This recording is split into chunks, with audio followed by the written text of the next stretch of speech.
स्वागत है आज कृष्णा क्लासेस के आप इस ऐप में, जहां हम लोग साइंस का दूसरा चैप्टर आज कवर करेंगे, दूसरा टॉपिक कवर करेंगे।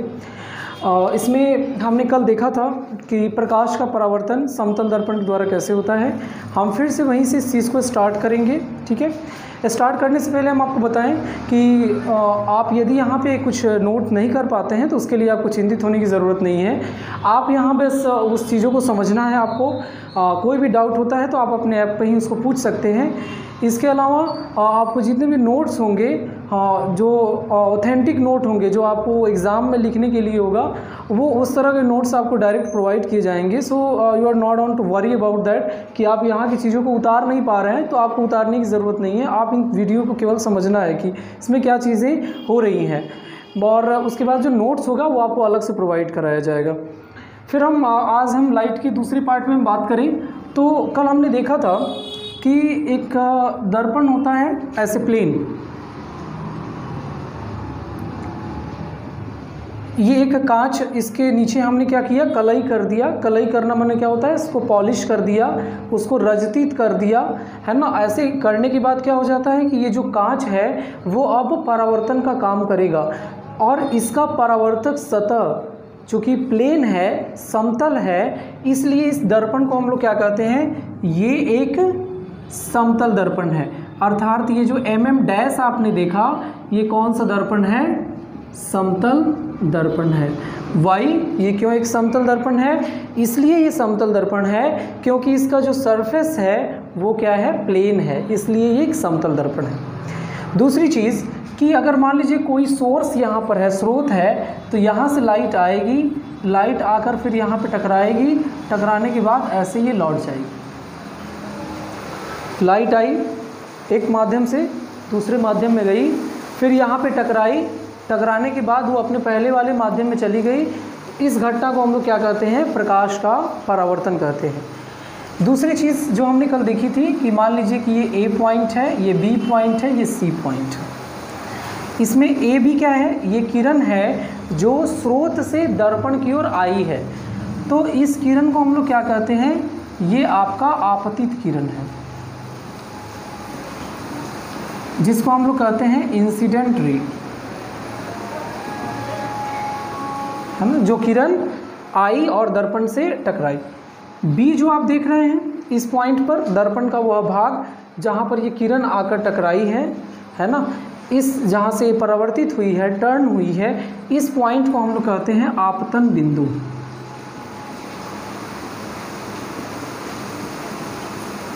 इंग्लिश में इसको बोलेंगे पॉइंट ऑफ इंसिडेंस, अर्थात इस बिंदु पर वो आपतित हुई है। तीसरा, यहाँ पर आई, टकराई, और टकराने के बाद इस डायरेक्शन में चली गई, सी के डायरेक्शन में चली गई। तो ये जो आप लाइन देख रहे हैं, जो BC लाइन है, ये क्या है, परावर्तित किरण है ना। इसको बोलेंगे रिफ्लेक्टेड रे, है ना।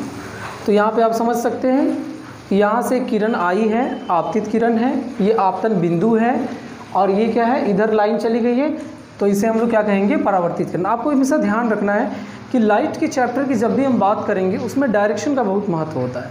यदि हम इसी डायरेक्शन को चेंज कर दें, सपोज दैट मान लीजिए कि इसको हम ऐसे कर दें, तो फिर ये नामकरण सारा उल्टा हो जाएगा। क्यों उल्टा हो जाएगा, क्योंकि अब क्या है, लाइट इधर से आ रही है, इधर जा रही है। सो जब भी हम लाइट का कोई भी चैप्टर करेंगे, या आप परावर्तन उसको करिए या आप उसको अपवर्तन नेक्स्ट वाला चैप्टर करेंगे, मैंने लाइट में, पूरे लाइट के कॉन्सेप्ट में जो भी आप डायग्राम बनाते हैं उसमें एरो का बहुत महत्व है। यदि किसी भी डायग्राम में यदि आप एरो नहीं देते हैं तो वो डायग्राम गलत माना जाएगा, क्योंकि उससे पूरा मीनिंग, उसका मतलब जो ग्राफ है आपका, उस ग्राफ का पूरा मीनिंग गलत हो जाएगा, उल्टा हो जाएगा। इसलिए इसका बहुत महत्व है। सो फिलहाल हम इस एरो को इस साइड रिप्रेजेंट करते हैं कि ये जो है लाइट इधर से रे इधर से आई है और इधर की तरफ चली गई। इसमें कुछ चीज़ें और आपको जाननी है। अगर हम एक ऐसा लाइन खींचते हैं ऊपर से,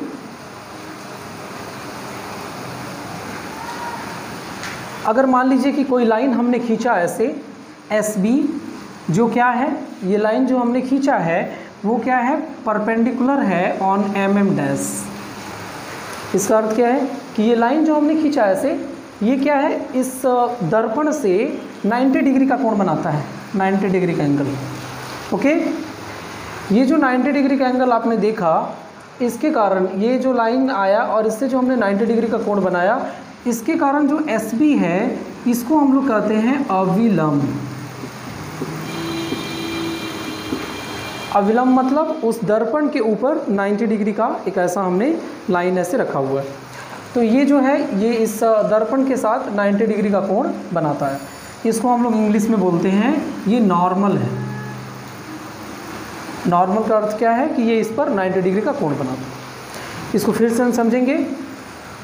ये एक दर्पण है, समतल दर्पण है। क्यों समतल दर्पण है? क्योंकि इसका परावर्तक सतह समतल है। दूसरा, इसमें से किरण ऐसे आ रही है ना, AB किरण आ रही है, इसको हम लोग क्या कहेंगे, आपतित किरण कहेंगे। दूसरा, इस बिंदु पर वो आपतित हुई, उस बिंदु पर आकर टकराई है, इस बिंदु को हम लोग क्या कहते हैं, आपतन बिंदु। फिर यहाँ से टकराकर इस डायरेक्शन में चली गई है, उसको हम लोग क्या कहते हैं, परावर्तित किरण। परावर्तन हो गया, अर्थात परावर्तन के बाद जो किरण जा रही है उसको हम लोग कहते हैं परावर्तित किरण। इसके बाद एक हमने 90 डिग्री का एंगल खींचा है ना, जो क्या है, इस दर्पण पर 90 डिग्री का एंगल कोण बना रहा है, इसको हम लोग कहते हैं ये अविलंब है, अविलंब नॉर्मल है। तो इसका अर्थ क्या होता है कि जो दर्पण से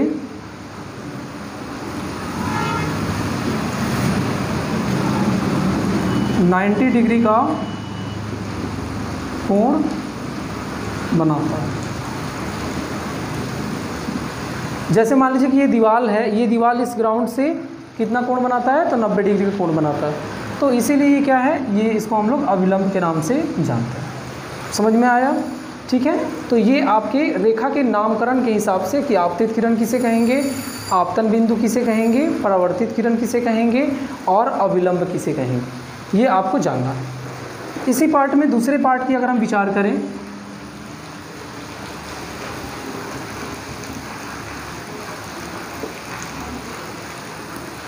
तो दो कोण के बारे में आपको जानना होता है। देखिए इसमें दो कोण कौन कौन से बन रहे हैं, ये एक आपतित किरण है, ओके, और ये क्या है, आपका अविलंब है।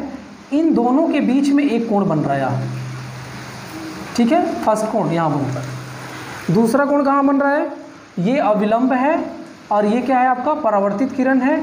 इसके बीच में एक कोण यहाँ बन रहा है, इसको बोलेंगे कोण दूसरा, ठीक है। तो एक जो कोण बन रहा है, कोण नंबर 1, ये कोण कैसे बन रहा है, तो हम कहेंगे आपतित किरण एवं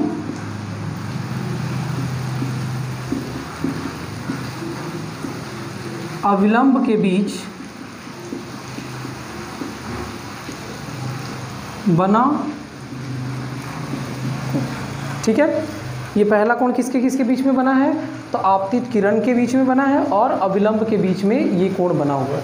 तो इसको हम, ये जो कोण है इसको हम लोग नाम देते हैं, इसका नाम क्या है, इसको हम लोग कहते हैं आपतन,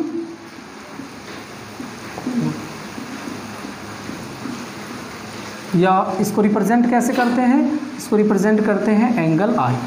कैसे रिप्रेजेंट करते हैं, एंगल आई। अब आई से क्यों रिप्रेजेंट करते हैं, क्योंकि एंगल आई का अर्थ होता है एंगल ऑफ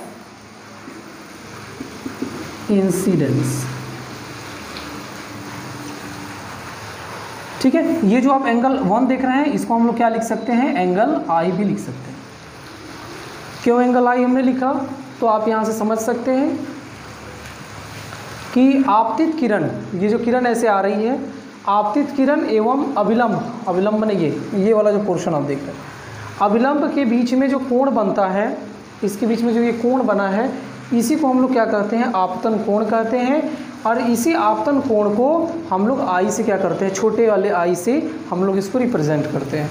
इसका नाम क्या होता है, तो एंगल ऑफ इंसिडेंस। इंसिडेंस मतलब जो आपतन कोण है, इसका जो आई है, इसी को हम लोग एंगल आई से रिप्रेजेंट करते हैं।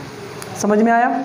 तो ये एंगल आई मतलब जो एंगल 1 है, इसको हम लोग क्या लिख सकते हैं, एंगल आई के रूप में लिख सकते हैं, ठीक है। अब इसके बाद हम एंगल, दूसरे एंगल पर विचार करते हैं। इसको इरेज करें।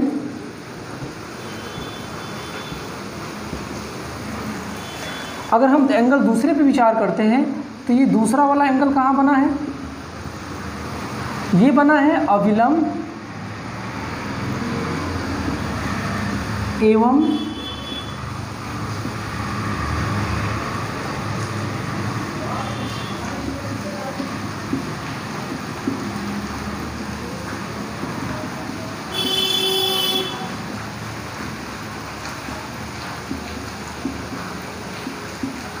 जो दूसरा वाला कोण बना है कहाँ बना है? अविलंब और परावर्तित किरण के बीच में। ये वाला जो आप पार्ट देख रहे हैं इसमें बीच में बना हुआ है। तो ये जो कोण बना हुआ है इस कोण का नाम क्या होगा?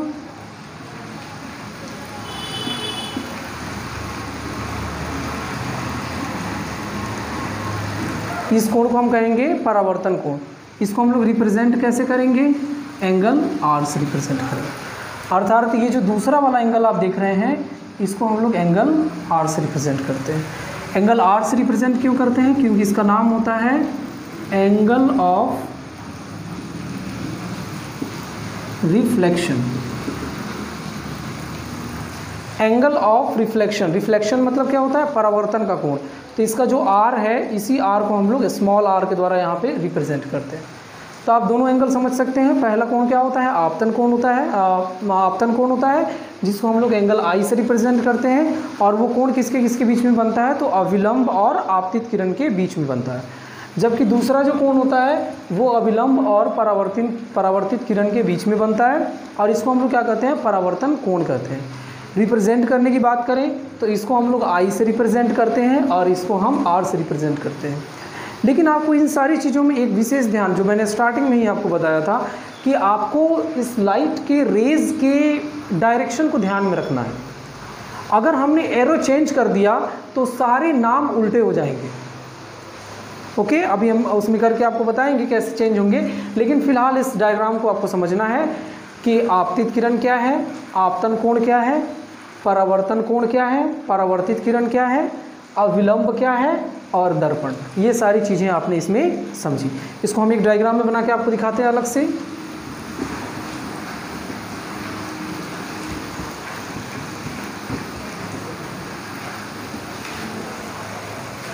देखिए फिर से हम देखेंगे।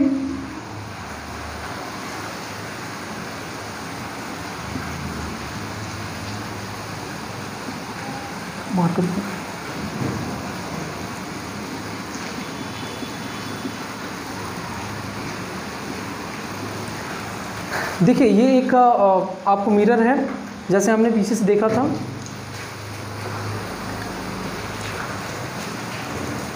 ठीक है, अभी हम इसको क्या करेंगे, इसके डायरेक्शन को चेंज करके फिर देखेंगे कि उसमें नाम किस प्रकार से रखे जाते हैं। ओके,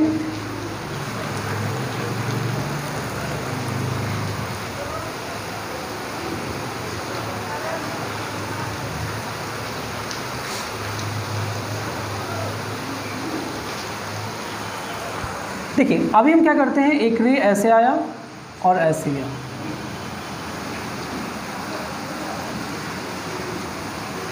अब मैं आपसे पूछूं कि क्या ये आपतन कोण है, आपतित किरण है?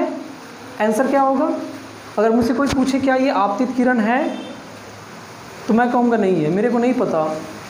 ये आपतित किरण है तुम नहीं कह सकते। क्यों नहीं कह सकते? क्या रीज़न है नहीं कहने के पीछे? तो रीज़न ये है कि हमने इसको डायरेक्शन नहीं दिया है, इसमें एरो नहीं दिया है कि हमें पता चले कि किरण कहाँ से आ रही है और कहाँ को जा रही है। इसलिए कोई आपसे पूछे कि कौन सा आपतित किरण है, कौन सा परावर्तित किरण है, तो ये मेरे को नहीं पता है। कब पता रहेगा? जब आप उसका डायरेक्शन देंगे। अभी मान लीजिए कि मैं इसका डायरेक्शन ऐसे दे रहा हूँ, ठीक है, और इसका नाम मैं दे दिया, मान लीजिए कि MN P, ये मान लीजिए Z हो गया। अब इन सारे का नाम हम एक साइड लिखते हैं। अब इस हिसाब से देखेंगे तो MN आपका क्या हो जाएगा, ये आपतित किरण हो जाएगा, ठीक है। NP क्या हो जाएगा आपका, परावर्तित किरण हो जाएगा। ZN क्या हो जाएगा, ZN अविलंब हो जाएगा, ठीक है। डैश एक समतल दर्पण है। इस हिसाब से देखेंगे तो ये क्या होगा, एंगल आई होगा, और ये क्या होगा, एंगल आर। तो हम लिख सकते हैं कि एंगल ZNM जो है ये आपका एंगल आई है। ठीक है, इसको हम लोग क्या कहेंगे, ये आपतन कोण। अगर इस साइड से बात करेंगे तो एंगल ZNP जो है वो एंगल R हो जाएगा। इसी को हम लोग कहेंगे परावर्तन कोण।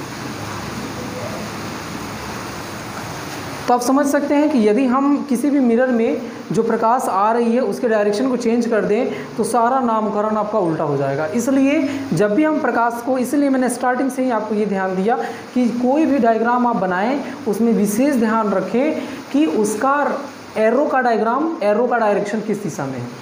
एरो का डायरेक्शन तय करेगा कि कौन आपतित किरण है, एरो का डायरेक्शन ये तय करेगा कि कौन परावर्तित किरण है। ये सारी चीज़ें एरो के ऊपर ही डिसाइड होती है। समझ में आया?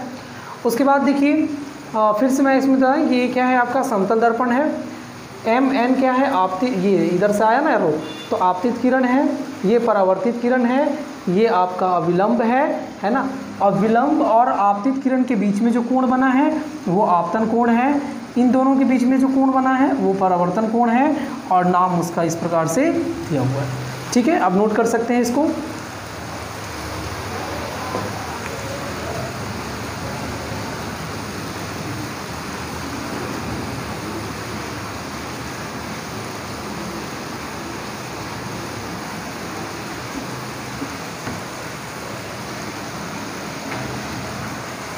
अब इसमें ये जो परावर्तन होता है इसके कुछ नियम होते हैं कि किस नियम से आधार पर हम कहेंगे कि हाँ यहाँ पर परावर्तन हुआ है, अपवर्तन नहीं हुआ है। इसके नियम क्या है? तो मुख्य रूप से इसके दो नियम होते हैं, है ना।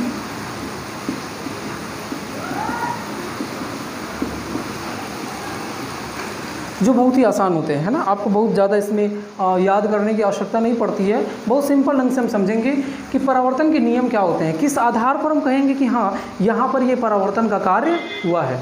अब देखिए नियम क्या है कि यदि कहीं भी परावर्तन होगा किसी भी डायरेक्शन में, किसी भी मिरर में यदि परावर्तन की क्रिया हो रही है तो ये हमेशा निश्चित होगा कि उसके एंगल आई का जो मान होगा वो एंगल आर के मान के बराबर होगा।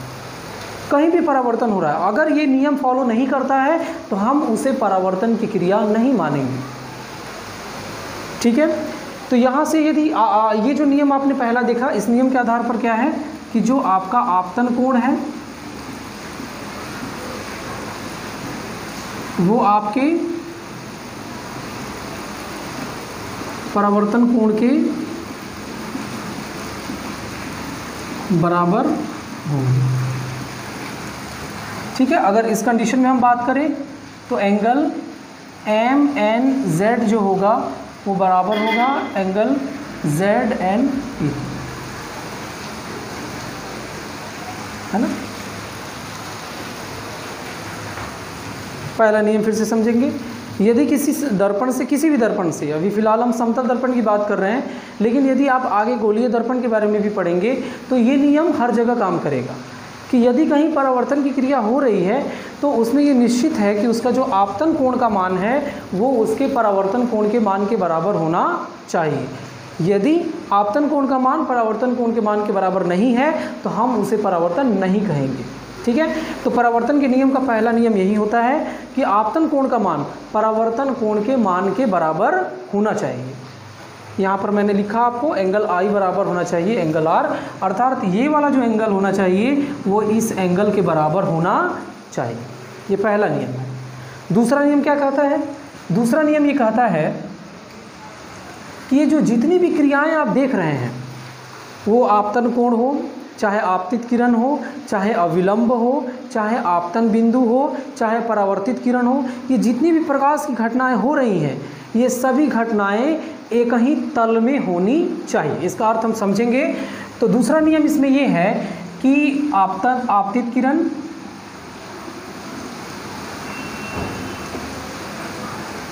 परावर्तित किरण, आपतन बिंदु,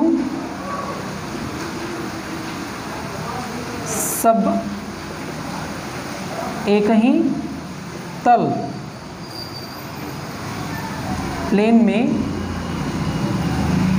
होनी चाहिए। इसका अर्थ समझेंगे। जैसे मान लीजिए आपका घर है वो 2 फ्लोर 3 फ्लोर का है सपोज दैट, और मान लीजिए कि मैं अभी सेकंड फ्लोर पे हूँ, तो मैं ये कहूँगा, अगर मुझसे कोई पूछेगा बाहर कि आप कौन से तल पे हैं, तो कहेंगे हम दूसरे तल पे हैं। ऐसा नहीं कहेंगे कि हमारा पैर जो है वो भूतल पे है, ग्राउंड फ्लोर पे है, हमारा जो पेट है वो सेकंड फ्लोर पे है और सर क्या है ऊपर है ना, ऐसा नहीं कहेंगे। लेकिन हम ये कहेंगे कि हम एक ही तल पे हैं, माने हमारी सारी क्रियाएं जो हैं वो सेकंड फ्लोर पे ही हो रही हैं। 3D क्रियाएं नहीं है, वो 2D है। तो यहाँ पर भी आप देखेंगे कि अगर हम एक कागज़ ले, सपोज दैट कि ये कागज़ है, एक ऐसे कागज़ की क्रिया हम ले रहे हैं, तो यदि लाइट की किरण ऐसे जा रही है तो वो ऐसे जाकर इस पेज में इधर की तरफ चली जाएगी। ऐसा नहीं होगा कि वो ऐसे जाकर इस पेज के बिहाइंड पीछे चली जाए, या ऐसे जाकर वो पेज से आगे की तरफ चली जाए, ऐसा नहीं होगा। अगर वो एक तल पे काम हो रहा है तो ये आपको पूरी ये क्रिया जो है एक पृष्ठ पर ही दिखाई देगी, वो आगे या पीछे की तरफ नहीं जाएगी। इसको हम लोग कहते हैं कि ये 2D क्रिया है, 2 डायमेंशनल है, जिसमें लंबाई चौड़ाई होती है लेकिन इसमें ऊंचाई नहीं होती है ना। अर्थात इसका अर्थ ये है कि यदि आप कोई भी लाइट की क्रिया कराते हैं तो वो सेम प्लेन में होती है। ये नहीं होता है कि उसका आपतित किरण पेज के इस पृष्ठ पर है और परावर्तित किरण इस किताब के पीछे के डायरेक्शन में। जैसे मान लीजिए कि ऐसे आया, आपतित किरण ऐसे आया और परावर्तित किरण इधर की तरफ चला गया, ऐसे नहीं होगा। अगर वो इधर आया है तो इसी प्लेन में, सेम स्लाइस में है ना, इसी डायरेक्शन में आगे की तरफ चलेगा। वो ना तो इस पृष्ठ के पीछे की तरफ जा सकता है और ना तो वो पृष्ठ के आगे की तरफ जा सकता है। एक प्लेन में, एक स्लाइस में। जैसे कोई भी चीज़ होता है, जैसे मान लीजिए कि पनीर आप लाएंगे मार्केट से, आप उसको कट करेंगे तो क्या होगा, वो एक स्लाइस में कटेगा, एक पार्ट में कटेगा। ऐसा नहीं है कि आप ऊपर वाला काटेंगे तो ऊपर वाला सेम प्लेन में कटेगा, बीच वाला इधर चला जाएगा, नीचे वाला इधर चला जाएगा, ऐसा नहीं होगा। वो एक तल पे कटेगा, है ना।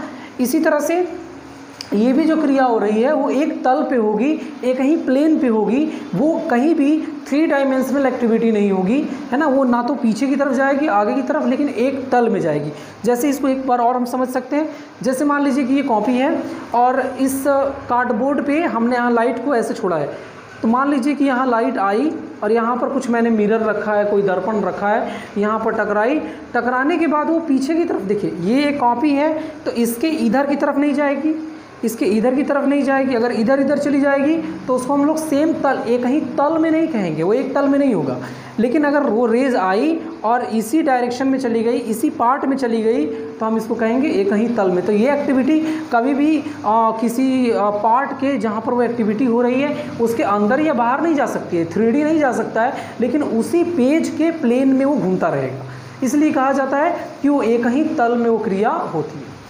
तो ये परावर्तन के 2 मुख्य नियम हैं, इसको आपको सदा याद रखना है, हर जगह इसका उपयोग होता है। पहला उपयोग क्या होता है, पहला नियम क्या है कि आपतन कोण का मान परावर्तन कोण के मान के बराबर होता है।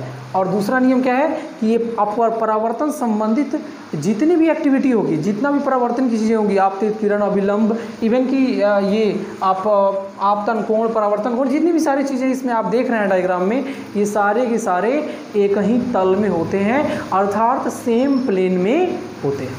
समझ में आया। तो ये जो है एक्टिविटी, ये मुख्य इसके 2 नियम हैं। पहला नियम ये है आपतन कोण परावर्तन कोण के मान के बराबर होता है, और दूसरा नियम ये है कि ये सारी क्रियाएं जो हैं वो एक ही प्लेन में होगी, एक ही तल में होगी। ये प्लेन से बाहर या तो बैकवर्ड डायरेक्शन में नहीं जा सकती है, या प्लेन से बाहर अपोजिट डायरेक्शन में या अपवर्ड डायरेक्शन में नहीं जा सकती है, वो एक ही तल में जाएगा। ओके, इस पर हम कुछ क्वेश्चंस करते हैं।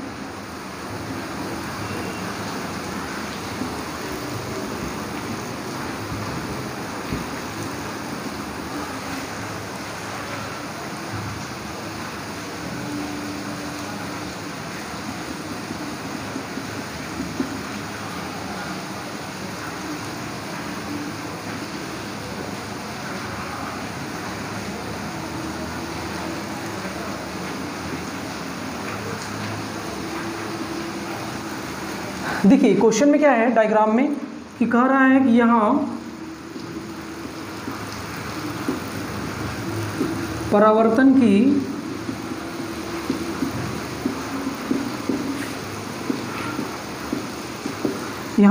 की क्रिया हो रही है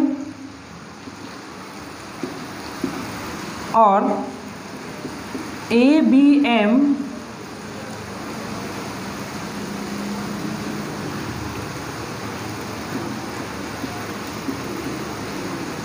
तीस डिग्री है, तो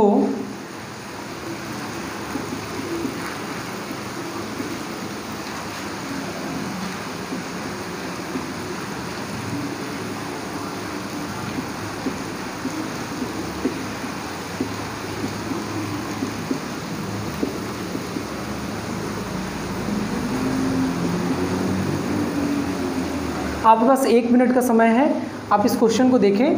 हाँ, यहाँ से AB आया है, AB लौट कर इधर गया है ना। यहाँ पर 2 एंगल बने होंगे निश्चित रूप से, और यहाँ पर क्या है, MM डैश है, ये दर्पण है, और यहाँ पर इसका आपतन को बिंदु है। आपसे कहा गया है कि ABM माने ये वाला जो पार्ट है वो पार्ट कितना है, 30 डिग्री है ना। और साथ साथ क्या कह रहा है कि यहाँ पर परावर्तन की क्रिया हो रही है, तो आपको I और R का मान बताना है। आपके पास 1 मिनट का समय है, आप इसको ट्राई करें।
आई होप आपने प्रयास किया होगा, समझा होगा इस क्वेश्चन को। देखते हैं कैसे बनता है ये। देखिए यहाँ समझिए, सबसे पहले ये स्टेटमेंट में ज़रूरी है ये कहना कि ये परावर्तन की क्रिया हो रही है। तो परावर्तन से मुझे क्या पता चलता है, अभी आपने परावर्तन का नियम पढ़ा है। परावर्तन का नियम क्या कहता है कि एंगल आई का जो मान होता है वो एंगल आर के मान के बराबर होना चाहिए। सबसे पहली बात तो ये है, ठीक है। इस लाइन को मिटाते हैं।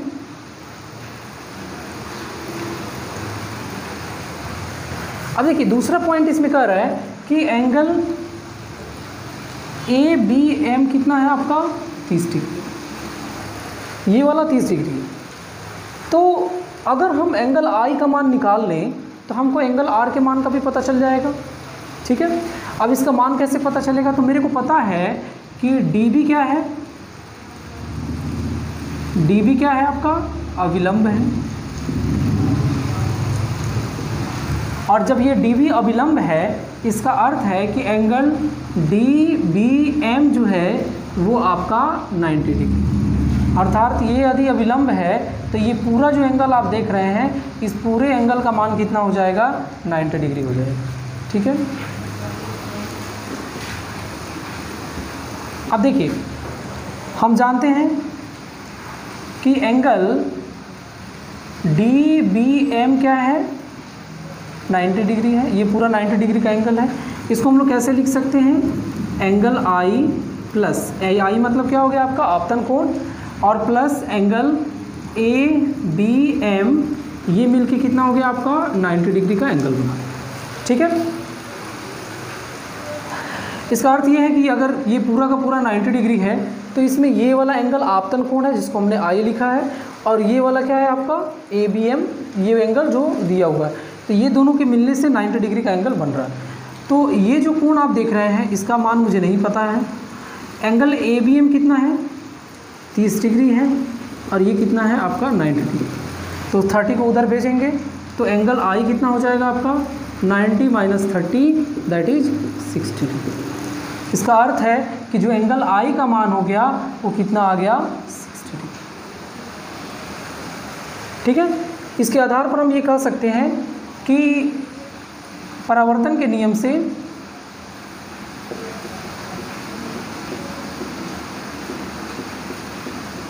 एंगल आई का जो मान है वो एंगल आर के मान के क्या होता है, बराबर होता है। इसका अर्थ है कि ये कितना है 60 डिग्री, तो ये भी कितना हो जाएगा 60 डिग्री। ठीक है, तो हम यहाँ लिख सकते हैं कि आपतन कोण बराबर परावर्तन कोण बराबर 60 डिग्री।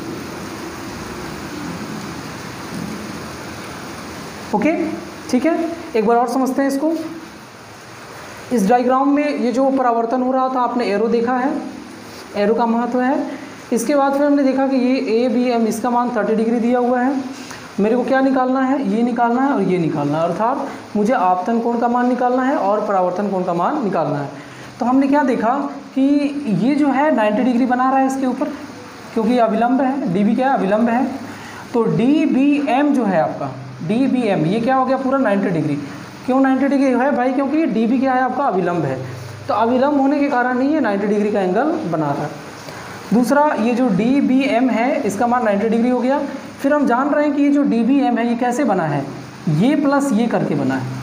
ये 30 डिग्री और प्लस आई, ये दोनों मिलकर क्या बना दिया है आपका, 90 डिग्री का एंगल बना दिया। मुझे ए बी एम का मान पता है, वो 30 डिग्री है।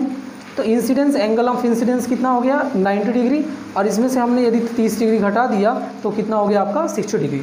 इसका अर्थ है कि आई का मान 60 डिग्री हो गया, 60 डिग्री हो गया, आपतन कोण का मान 60 डिग्री हो गया।